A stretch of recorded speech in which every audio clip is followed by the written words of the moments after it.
Review process के दौरान अगर कोई टॉपिक दिया, जरूरी नहीं है कि आप उसी पे काम करेंगे। आई रिमेम्बर मेरे केस में ये था कि मैंने मैरी क्यूरी के लिए हमारी फील्ड पे मेरे सुपरवाइजर के पास 3 पोजीशंस थी, because she was the project lead. तो उसके पास 3 पोजीशंस थी, ठीक है। अब मैंने I remember I applied for E2। I think 3 researchers थे ना, तो रिसर्चर नंबर 2 के लिए अप्लाई किया था, जो सेकंड पोजीशन थी। उन्होंने मुझे हायर फर्स्ट के लिए किया, बिकॉज उनको उनको लगा कि मेरा जो एक्सपीरियंस है वो फर्स्ट पे ज्यादा सूटेबल है। हम्म। तो जब मुझे उन्होंने हायर किया ना, तो जब उन्होंने बताया कि हम आपको E1 के लिए हायर किया, जो रिसर्चर, जो पहला रिसर्चर है, तो मैंने कहा, आई वॉज वेरी कंफ्यूज कि यार ये तो बिल्कुल डिफरेंट टॉपिक है। ठीक है, इसमें तो हार्डवेयर भी इंक्लूड है। मैंने तो अप्लाई E2 के लिए किया था, मैं ज्यादा कंफर्टेबल E2 पे हूँ। तो मैंने उनसे पूछा कि यार ये तो टोटली डिफरेंट है ना, ये this is not what I applied for. तो उन्होंने कहा कोई फर्क नहीं है। एक्चुअली कोई फर्क नहीं होता। आप जब आते हैं ना, तो एक ब्रॉड टॉपिक होता है, जरूरी नहीं है कि आपको उसी के ऊपर काम करना है।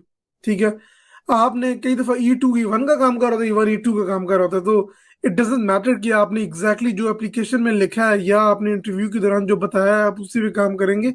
वो जस्ट एक एरिया होता है। हम्म। लेकिन दूसरा ये है कि सर आप बात कर रहे हैं ना कि आपको पता होना चाहिए कि आपने क्या करना है। That's like that's totally subjective.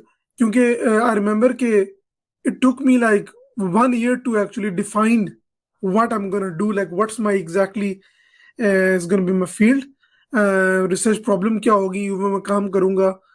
और in other cases 1.5 year student के अंदर मेरे कुछ कोलीग्स थे, उन्होंने 1.5 साल लगाया, सुपरवाइजर ने और स्टूडेंट ने, फिगर आउट करने के लिए कि what's gonna be the exact problem. Because उन्होंने जो प्रॉब्लम दी हुई थी ना प्रपोजल के अंदर, वो बिल्कुल उसको पीछे कर दिया। उन्होंने फिर एक मसला है नया ना इस प्रॉब्लम चीज। निकाला। आई थिंक ये बिल्कुल आपने सही बोला। अक्सर जो मैरी क्यूरी है, प्रपोजल पहले लिखा होता है आपने, जो हम्म, प्रपोजल में लिखा है अगर तो वो फिजिबल नहीं है, क्योंकि this is also relevant point here कि आपने प्रपोजल में ऐसा लिख दिया है जिसकी बेस पे आपने फंडिंग ले ली है, मगर later on you are not in a position to do that thing. ये भी अक्सर होता है। ठीक है, वो फंडिंग लेने, you know, people do lot of things, hmm, मगर आपने कोई ऐसी चीज प्रोजेक्ट में लिखी है जिसके पास आपको डाटा ही नहीं है उस चीज को एनालाइज करने का। ठीक है, you can't do that later. But most of the cases मैंने ये देखा है कि मैरी क्यूरी में अक्सर प्रोजेक्ट्स जो हैं वो प्री डिफाइंड होते हैं। अब मेरा जो कंसोर्टियम था उसमें ये था कि मेरा जो प्रोजेक्ट था वो वेरी वेल डिफाइंड था। ठीक है, मगर मैं जो दूसरी पोजीशन जिसमें जर्मनी में जाना चाह रहा था ना, ठीक है, वो प्रोजेक्ट टोटली कंप्लीट हो गया, टोटली। और उसका जो उन्होंने हायर की उसको तकरीबन 1 साल लगा यही डिफाइन करते हुए कि भाई मैंने करना क्या है इस प्रोजेक्ट के अंदर ना। कभी वो ये काम कर रही है, कभी वो काम कर रही है, मगर जो उसने एक्चुअल पीएचडी का काम करना है जिसपे उसने ग्रेजुएट होना है वो उसको तकरीबन दूसरे साल में जाके पता लगा ना। तो ये है, मतलब ये सब्जेक्टिव बिहेवियर है प्रोजेक्ट्स पे, और ये होता है टिपिकली कि वो ग्रांट को कैसे राइट करते हैं। और जो स्टूडेंट बाद में आता है जिसको ज्यादा मे बी वो डोमेन नॉलेज होता है, अक्सर मैंने ये भी देखा है कि सुपरवाइजर ने कुछ टॉपिक पुट कर दिया है जिसपे उसको खुद इतना नॉलेज नहीं है। ठीक है, तो वो एक्सपेक्ट कर रहा होता है कि स्टूडेंट आके उसको ड्राइव करेगा, मगर स्टूडेंट जब कहता है कि भाई ये पॉसिबल ही नहीं है ये चीज, ठीक है, then you need to steer somewhere in between, right?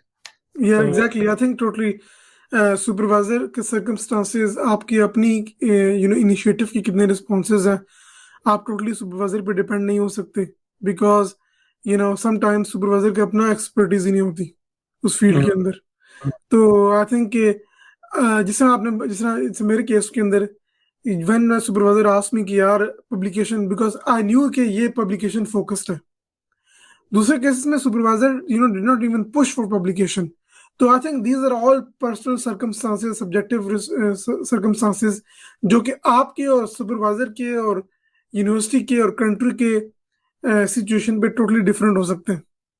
But these are our experiences which might be totally different from your own experience, exactly, exactly.